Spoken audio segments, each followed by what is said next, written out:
Good morning students. चलिए तो आज हम पढ़ेंगे क्लास 10th और ये आपका चैप्टर ट्रिकोनोमेट्री है और एक्सरसाइज जो है दोस्तों एक्सरसाइज 8 का ए क्वेश्चन नंबर हमने पिछले वीडियो में 1 का करा रखा है।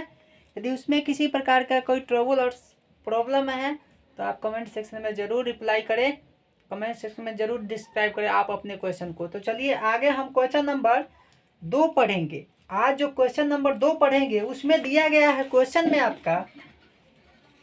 में दिया गया है जैसे क्वेश्चन नंबर 2 है। इस क्वेश्चन में आपसे क्या पूछा है, आकृति 8 8.13 में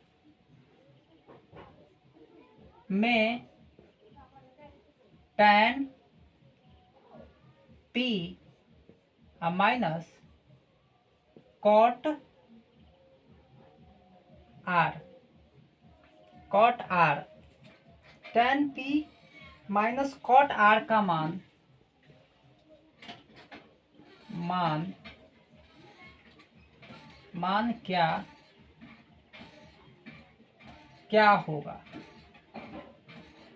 क्या होगा या ज्ञात कीजिए। ठीक है, क्या होगा या ज्ञात कीजिए, दोनों में से कुछ भी लिख सकते हैं। चलिए इस क्वेश्चन का फिगर जहाँ जैसे कि यहाँ पे हम दे रहे हैं, इस क्वेश्चन का फिगर है ये इस प्रकार से ये फिगर है।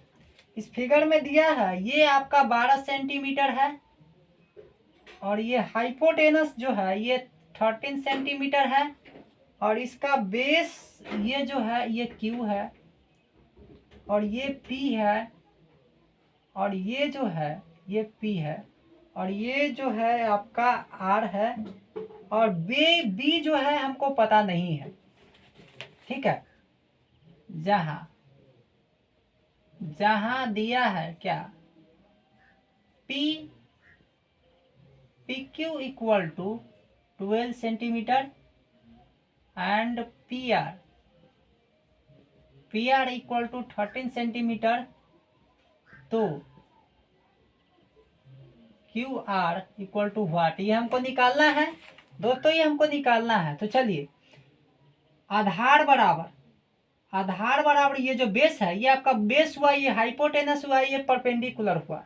ठीक है, ये जो ये होता है इस एंगल के सामने वाला जो होता है बड़ी भुजा वो होता है आपका हाइपोटेनस। ठीक है, चलिए तो ये हाइपोटेनस हुआ, तो चलिए ये आपका बेस हुआ, तो आपको इसमें क्या निकालना है, क्यू आर अर्थात बेस निकालना है। तो आधार बराबर होता है रूट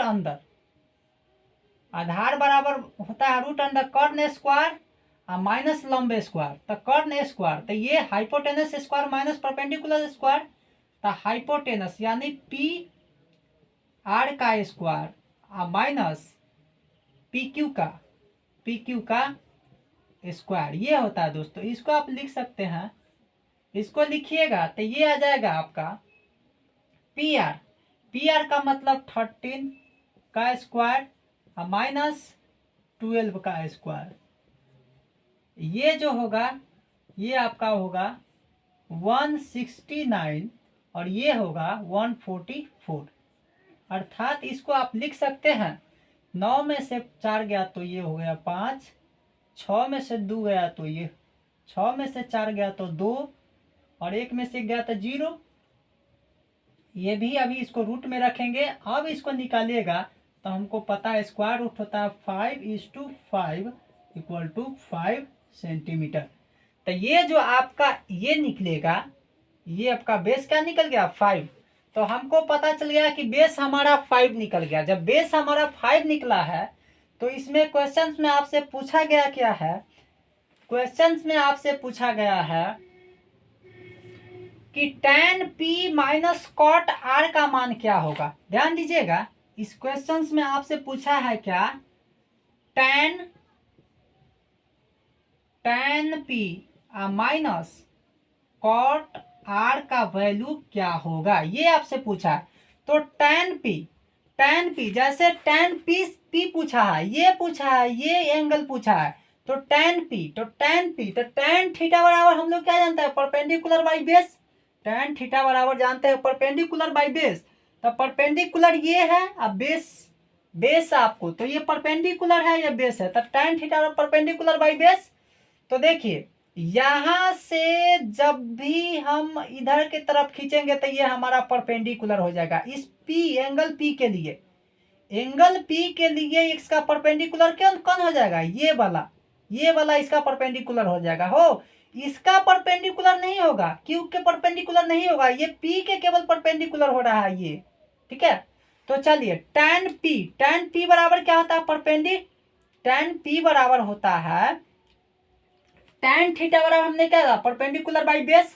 तब परपेंडिकुलर, तो इसका परपेंडिकुलर ये हो जाएगा अब इसका, और इसका बेस हो जाएगा हाइपोटेनस हो जाएगा। तो tan थीटा बराबर लंब बटा आधार, तो लंब बराबर हो जाएगा आधार, अर्थात 5 बटा लंब बटा आधार, अर्थात 5/12। tan थीटा बराबर हमने क्या जाना है, परपेंडिकुलर बाई बेस, या इसको लिख सकते हैं 5/12। फिर ये है, इसको ब्रैकेट में दे दिए, ठीक है, ये 5 है, ये आपका 5 रहेगा। चलो कॉट आर बोला है, तो कॉट आर बोला है, तब इस एंगल के बात बोल रहा है। अब ये एंगल जो आर है, उस आर वाला एंगल के बारे में बताया जा रहा है। तो आर वाला एंगल के, तो देखिएगा इधर से थोड़ा सा गौर कीजिएगा, ये जो है इसके सामने ये एंगल जाएगा, यहां से ये मूव करेगा ऊपर की तरफ यहां से, तो इसके सामने वाला जो एंगल साइड होगा, ये इस आर का हो जाएगा ये परपेंडिकुलर। इस आर एंगल का परपेंडिकुलर कौन हो जाएगा, ये पी क्यू, इसका पी क्यू होगा। तो इसमें कॉट हमने क्या लेना, tan का रिवर्स करेंगे तो इसका tan का वैल्यू होता है p बाई बी, तो कॉट इसी का tan का रिवर्स हो जाएगा कॉट, और कॉट जब रिवर्स होगा तो इसका भी रिवर्स हो जाएगा वैल्यू, तो ये क्या हो जाएगा b बाई पी। तो b बाई पी, तो इसके लिए अगर ये परपेंडिकुलर हुआ तो यही ना b होगा, तो b बाई पी बोला है, तो b बाई पी का मतलब क्या, b बाई पी, इसका मतलब क्या होगा, इसका मतलब हो गया आपका b बाई पी का मतलब हो गया इसके लिए एंगल आर के लिए b बाई पी का मतलब हो गया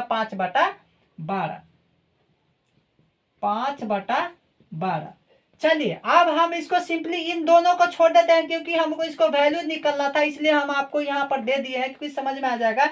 अब चलिए इस चीज को आप लिख दीजिए 5/12 माइनस 5/12, 5/12 माइनस 5/12, दोनों का एलसीएम लीजिएगा तब 12 आएगा, और इसमें इससे गुना कीजिएगा तो 12, इसमें इसमें से भाग दीजिएगा तो 1, इसमें गुना कीजिएगा तो 5, और माइनस कीजिएगा इससे दीजिएगा तो 1, इसमें गुना कीजिएगा तो 5, इक्वल टू 0/12, अर्थात भाग दीजिएगा तो ये आपका 0 आंसर आ जाएगा।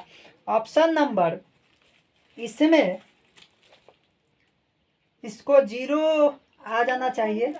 ऑप्शन एक्सरसाइज 8 का 1 है, 8 का